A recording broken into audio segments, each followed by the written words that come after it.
पालकांच्या खूप साऱ्या जमाती आहेत. त्यातली एक जमात म्हणजे कटकटी पालक. हे पालक कसे असतात पहा, की आपल्या मुलाने कोणतंही काम करू द्या, पण ते त्यात चूक काढून त्याला बडबड करत राहणार, कटकट घालत राहणार.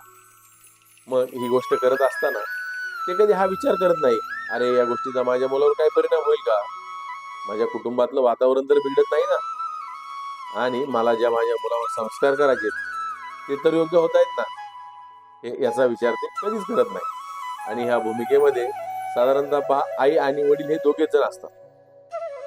मग याचा दुष्परिणाम काय होतो, की आपल्या त्या बाळाला कुठलाही त्याच्या आयुष्यात निर्णय घ्यायचा आहे, काही करायचंय, त्यावेळी तो आपल्या पालकांना तो त्याच्यामध्ये कधीच सामील करत नाही. कारण त्याला माहीत असतं, अरे मी कुठलीही गोष्ट केली, तर हे मला चुकीचंच ठरवणार आहे. पण याचा परिणाम असा होतो, की हे जे पालक आहेत, ते त्यांच्या उतारवयात एकटेपणाचे शिकार होतात.